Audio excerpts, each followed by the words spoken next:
Bonjour YouTube, merci d'avoir cliqué sur ce vidéogramme comme dirait un certain youtubeur. Aujourd'hui on va partir sur la découverte du drone comme je vous l'avais déjà dit, le DJI Mini 4K. Donc c'est un drone qui va pouvoir permettre de filmer en 4K, c'est un drone léger, je vais le déplier juste après. Et du coup on va tout simplement pouvoir vous montrer des paysages ici. J'ai au portail qui me permet de pouvoir filmer et de voir où est-ce qu'on peut filmer. Tout simplement. Je suis désolé s'il y a un peu de bruit, j'ai oublié mon micro. On passera peut-être à l'intelligence artificielle Adobe Podcast pour pouvoir m'entendre un peu mieux. Donc vous voyez ici sur la carte exactement que partout où il y a des points rouges ou des zones rouges, c'est des endroits où on ne peut pas filmer.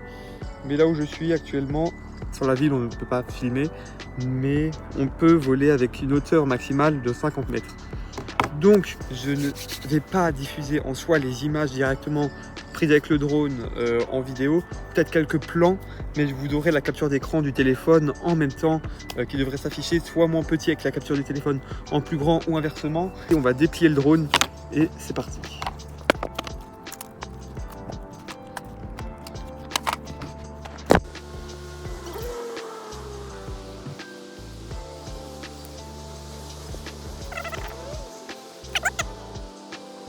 Donc théoriquement, vous voyez mon écran en même temps que moi. Donc on voit que le drone il est tout simplement posé. Le drone, vous voyez comment il est et à quoi ça ressemble exactement. Il est posé juste sur la table à côté de moi. Vraiment, vous voyez, donc il va marquer l'appareil est entré dans une zone de prudence, piloté avec précaution. Parce qu'en fait, il va venir détecter les endroits pour faire voler le drone et un endroit où on peut le faire voler sans limite. Donc c'est parti, on est parti. Donc, actuellement vous voyez l'écran comme moi, si ça n'a pas coupé peut-être, sinon ça sera un peu nul de la vidéo, mais normalement vous voyez le même écran que j'ai en face. Du coup ici on va vraiment avoir tout ce qui va être sur le drone, on va avoir la batterie, on va avoir tout ce qui touche, donc le niveau du signal GPS, et aussi là on voit en haut qu'on a un signal GPS fort. Normal il est juste au-dessus de moi, donc forcément le signal est plutôt fort. Donc sur ce DJI Mini 4K on va avoir tout simplement du coup de la 4K, c'est une caméra qui est stabilisée comme vous pouvez le constater actuellement sur mon écran. On voit que je le fais bouger et que l'image elle reste plutôt nette. On a un effet de panorama aussi, en gros c'est le drone il va venir se déplacer pour prendre des photos autour. En fait il va venir tourner autour de nous et vraiment pouvoir prendre des photos ou être en automatisme et faire un plan de coupe qui peut être assez joli. Qu'est-ce qu'on a aussi? Donc on peut prendre des photos, bien sûr on sera sur du 12 mégapixels, ce n'est pas un appareil fait pour prendre des photos, donc ça va pas être hyper beau, ça va pas être la plus belle qualité d'image à avoir avec ce drone.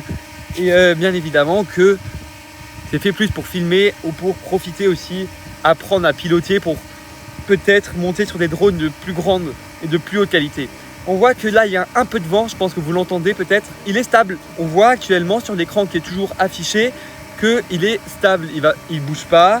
La batterie ça descend assez vite, on voit qu'on est déjà à 82% sur 94 à l'instant, donc ça va assez vite. On compte en général une demi-heure d'utilisation du drone et c'est parti. Moi je dis on fait quelques petites prises de vue, comme ça je vais vous montrer aussi.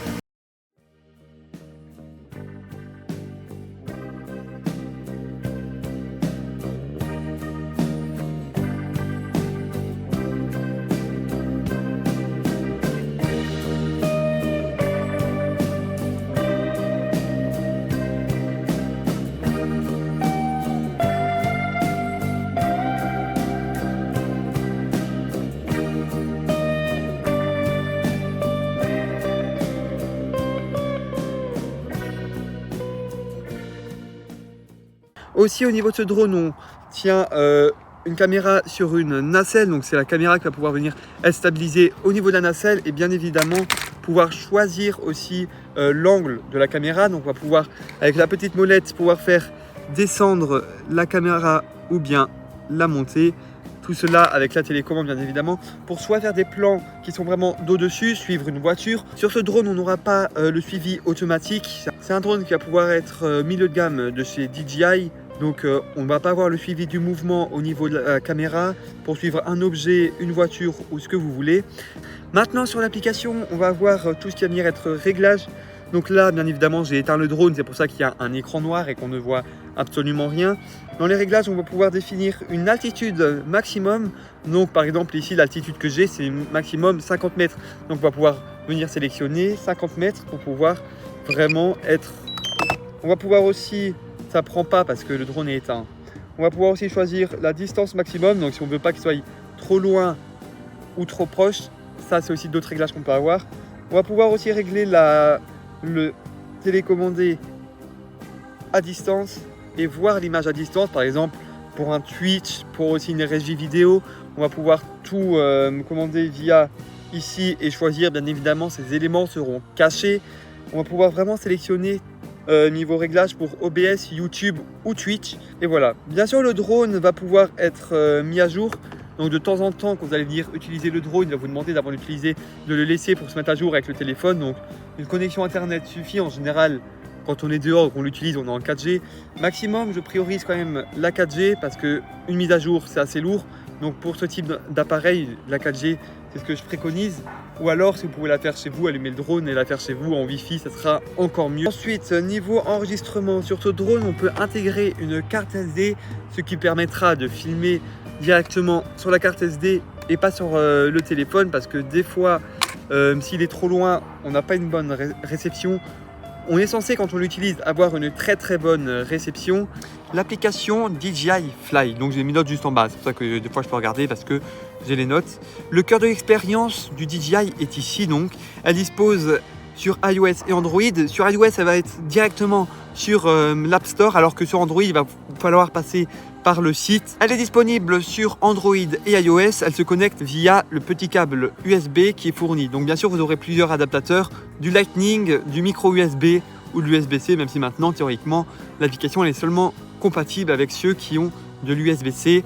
Voilà. Après, pour Android, c'est pareil. C'est plus complexe de l'installer. C'est pour ça qu'elle est mieux optimisée sur iPhone, comme la plupart des applications. L'application ne se limite pas à l'aspect pilotage. Elle permet aussi de gérer la caméra et des prises de vue. Sinon, on ne pourrait pas faire grand-chose avec le drone en soi. DJI Fly inclut également un petit éditeur vidéo intégré permettant de monter rapidement des séquences, d'ajouter de la musique et de partager directement sur les réseaux sociaux. Bien sûr, pour un montage plus avancé, il est conseillé de le faire avec Photoshop, ce que j'utilise personnellement, ou alors vous avez CapCut ou autre, qui est très bien parce qu'elle sera, une fois importée, la vidéo sera compatible sur la plupart logiciels de montage vidéo.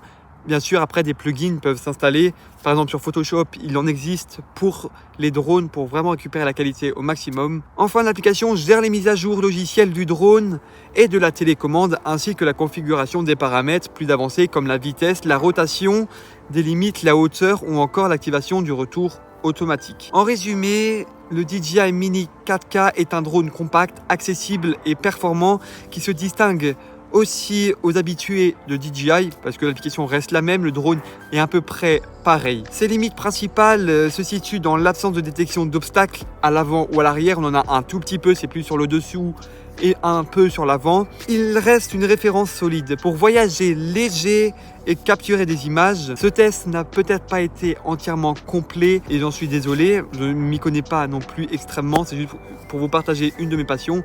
On en reviendra sûrement tout au long des vidéos, c'est pour ça que je vous invite à vous abonner, à laisser un commentaire sur quelle vidéo vous voudrez qu'on fasse la prochaine fois. Je vous dis à très bientôt, c'était Léo. Désolé encore une fois pour le son, mais j'ai oublié mon micro, donc le son n'est pas forcément le meilleur et je vous dis ciao.